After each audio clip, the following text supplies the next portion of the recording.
Alright, hello world, YouTubers and clients, and those that have already purchased the old tourstriker PlaneMate or are thinking about getting a PlaneMate. So today's little video, I'm going to kind of go through my experience with using it so far. I've had it now for maybe 4 or 5 days, and I've probably sold about twice as many of those days of units. I've had some interesting experiences. There's a few things that it does really, really well. And there's a few things that it obviously doesn't cover that one needs to be aware of. I'll try and cover them in the next 5-10 minutes, and the pros and the cons, what you need to look out for, where you need to start from my experience, and how to use it very, very best. Alright, so first things first, super cool built because it does fit all sizes. I've had to do kind of a double wrap over because I am my waist is 28-30 inches. I'm a real skinny bastard, so it's thankfully does fit all sizes. If I had a little bit of a gut, it would make it even easier, some kind of a beer gut, but unfortunately, or perhaps unfortunately, I don't have one of those, so she's not all super duper for that, but you can make it nice and tight regardless of your waist size. So obviously, number one, when you are putting it on, from my experience, you want to make sure that this side over here, she's sitting right on top of your right hip, or just in front of your right hip, right there, nice and as tight as you can, on where you'd normally wear a belt, not above, won't really go any below, but yeah, and as tight as you can kind of make it comfortably, okay? Then when you finally get it and you decide to use it, I'm going to skip the little pitching one because I know most people in the world do. I'm going to go to the normal, sort of the full swing belt, but I'd still, whatever the key when you get this tool, one obvious thing I can say is start small. Start short, start small. Do not get Mr. Red Band, whap it on your driver and try and hit it. It's just going to be a complete mess. Plus you won't learn the features that it's trying to teach you. Start small, start smooth, work your way into it, and over time you'll start to get the feels, then you can extend and you can stand. So I've got my pitching wedge here, my 46 Vokey. I'm going to put it sort of by the first step. They say where the balance point is, but obviously balance point in a lot of irons is quite low down. So, you know, sort of in that first or second step, the lower down you make it, the higher the resistance, the more challenging it's going to be. So when you're starting, almost go maybe a little too high up for what you'd think, and you'd be like, oh, what's the point? You're going to, obviously, with a pitching one, if you start with pitching, you're going to use the big. I'm going to start with the small. I'm going to spin it up nice and tight. As Martin has put in his other videos, you do try and line up with the center line on the face. There or thereabouts. It's not going to make a massive difference from what I've seen. So small end down there, bigger hook up here. And then when you first get it, before you even start hitting any balls, just have lots of little swings. Literally, little swings, right? And movement-wise there, you're just going to obviously instantly, there'll be a little bit of pressure. And you're just trying to get used to, the big thing you're trying to get here is get the feeling of creating or maintaining resistance. As soon as you get it on the inside or whip it in the inside, your body stops moving, you'll automatically feel like there's no resistance. So the whole idea here is you're going back, you keep it resisted for as long as you can. Now obviously, it's great for your arm action here, and you can see I am automatically starting to turn my torso, but this training aid, as awesome as it is, the only catch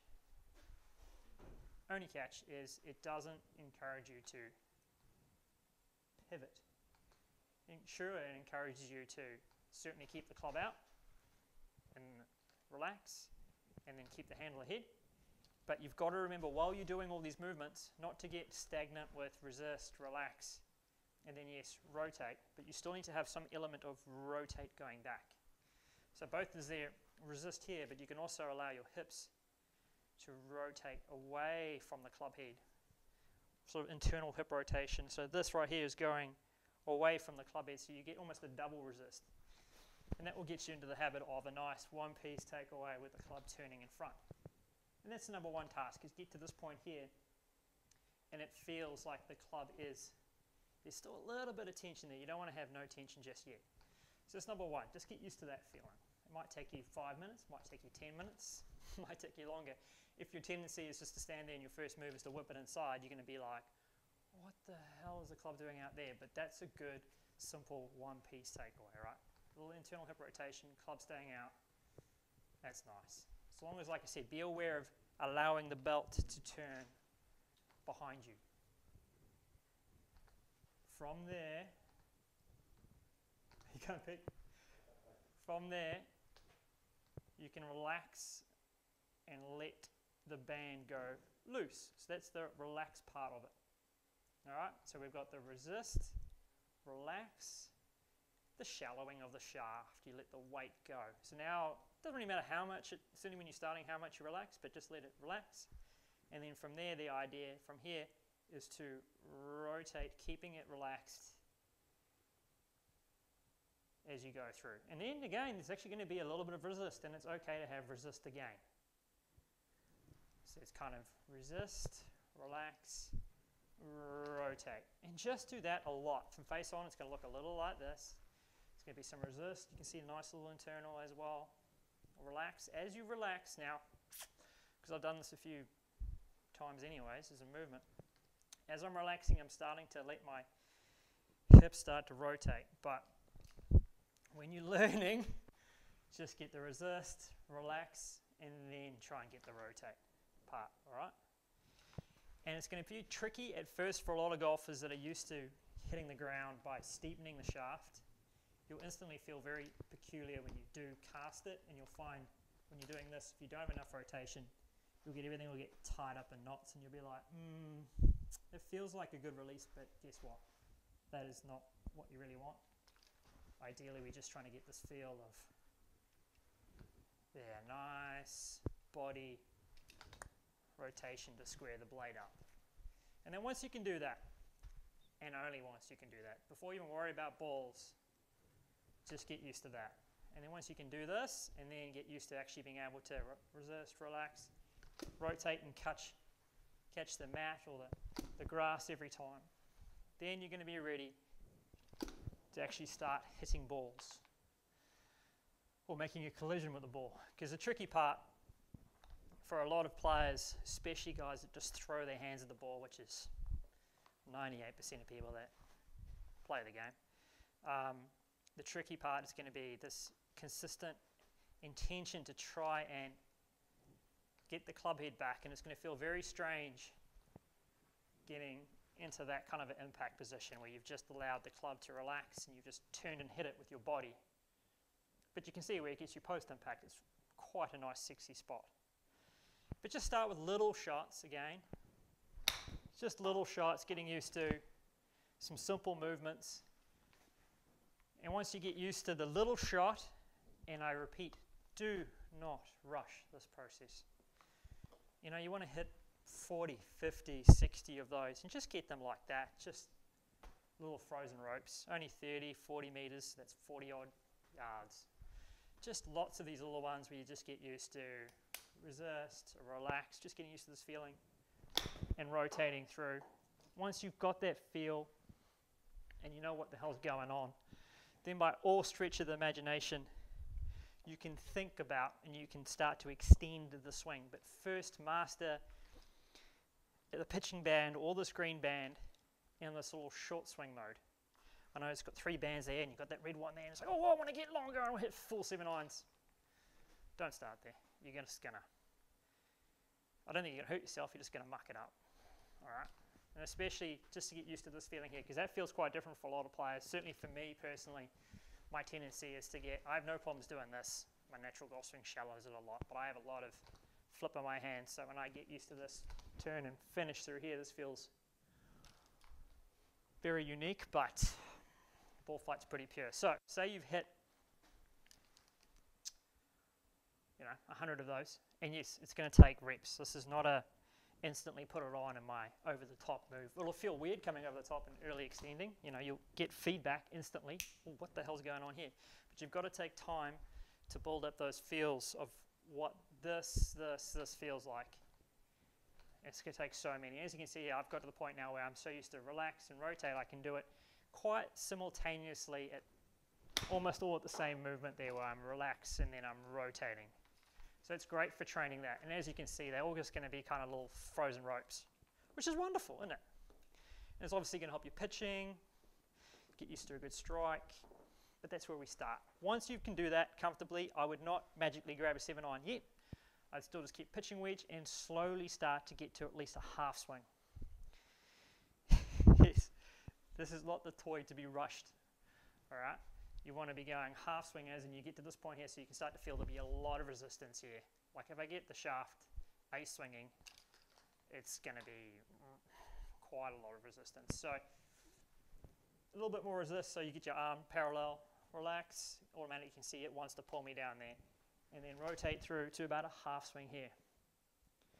And if you can accomplish that task, again, practice swings first, because for most players that's going to feel like this a lot. Be like, what on earth is the club shallowing for? And then this move here with the body is very foreign for almost everyone I show up for a lesson, unless they're shooting 65 most days. So we'll have got a little longer one here, so a little longer. That's kind of the feel I think we're after. There we go. And the flight will generally be that, tail off a little bit right to left.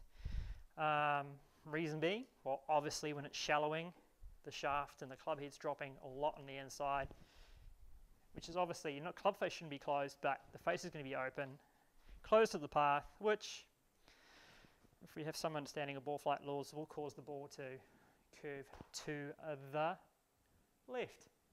And obviously as I get better at just relaxing and rotating, the ball will start to the right and hopefully curve back to the left. But kind of with a nice open face draw is the feeling that we're trying to feel. All right? So, once you've done that a lot, so we're talking 50 to 100 balls purely in the pitching action, another 50 to 100 in the half swing action, then by all means have a go at doing the full swing. Still stick with a wedge or an iron. Still stick with this. So we're talking 200 to 300 balls in this mode with a pitching wedge or a 9-iron before even stepping into a 7 or a 6 or a 3 wood, or certainly not a driver. Just because it's quite challenging, and you want to make sure you're ingraining the right movements. So a full swing obviously is still going to be a 3/4 swing with this. I have seen some obviously stuff on Instagram where there's a guy. All right, so we've skipped on there a little bit. Had a little bit of an issue with the old microphone. So we've skipped on to the point where we get to the full swing. So you've got the half swing, down pat. We start to get to the full swing. And the bit there I was going to explain before, had some audio issues, is when you get to the fuller swing, you'll start to notice where this starts to become particularly cool. Obviously with the shorter shots, it's really awesome for the feel of developing takeaway, somewhat a shallow wing is, and then a pivot. So it's very much anti-in, over the top, scoop, flip, chicken wing. It eliminates some of those issues that most golfers have, which is why this is such an awesome tool to practice with to get those feels right. So the moves we're trying to get here, very, very simply, when we get to the fuller one, obviously still we're trying to get the resistance, going back with the internal hip rotation. And as soon as you get to a full swing, it's getting across the lines really, really, really, really, really, really, really, really tough. And it'll feel real awkward. And then obviously coming over the top will feel like a spaz, and it'll if you do things wrong, it tells you real quick, which is great.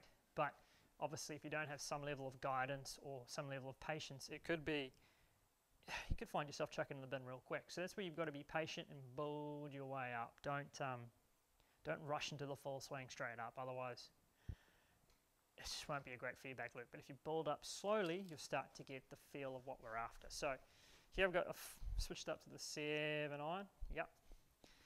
So there's be a lot more resistance. And as I said, when you get to the top here, when you're doing it properly, you start to feel a lot. It really does want to pull the club shallow when you get up there.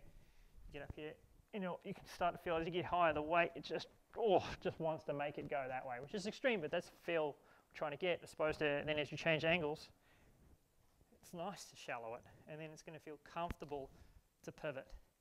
Now, obviously, my golf swing, I naturally go, this is just getting under planes, no problem, but from there I have a tendency to get a little up, and then, so here I instantly start to feel, just for the hand back, obviously feedback loop, when I give it the old pump the goat and the flip, I know all about it. So it really encourages me to shallow and pivot out of the way. And then my hands go left, club stays up in front. It's a very different feeling for me. So I'm still at this point now, even with my skill set, I'm still working away, learning how to hit it with like a 7-iron to some level of consistency, right? Still, it's a lot of effort. I have to think a lot about it. It's cool, but it's still helping me do the things I want to do. The ball, obviously, when you're hitting with this, it's not going to go as far, it's not going to have the same curvature, all that sort of stuff. It's not going to be dead straight. But if you understand what you're trying to get out of it, and you're trying to encourage certain movement patterns, it becomes hugely beneficial, especially when you take it off. Because then you can start to feel, what does a takeaway feel like? Yeah, that's what shallowing feels like. That's my pivot. That's what I'm trying to do. Those are the moves that you, over time, trying to integrate, trying to get used to the body releasing, club head staying out, club staying in front, all the little nice things that you'll see in very consistent, powerful golf swings. But it's one of those things that is a training aid or a testing aid. It makes you work harder, so then when you take it away, doing the right movement is easier. So you have to have that understanding that, you know, I'm not going to hit it as good, I'm going to hit it worse with it on, but when I take it off, I'm building the right movement patterns and it's challenging me to do the right thing. So I have a few goes now with the reed one, which is obviously much more resistance. It's awesome. I'll even, normally a lot of the time it's just good to have practice swings with it before you play, not actually physically hit balls, because it's tough. It's tough. I mean, I find it quite challenging because that all extra resistance, as soon as you get up here, it wants to shallow it even more. Then to obviously rotate through, it wants to do that. So I have to make sure I get my body turning even more. And I imagine I'll try hit a couple. Who knows where they're going to go. But it's really, really good again for encouraging me. There's a lot of tension here. It really wants to drag the club inside. So for me to keep the club on plane, I really have to work quite hard, which is all good with me. Whoo-wee. Here we go. Let's try to see what happens. Oh, it was okay, that one. But it really encourages me to, obviously it's naturally going to shallow. And I've just got to keep turning. Once you've had a feel of what it's like to hit, like try and hit a 7-iron with it, it's quite entertaining. So that's what I was saying. For a guy to be standing there and flushing 7-iron,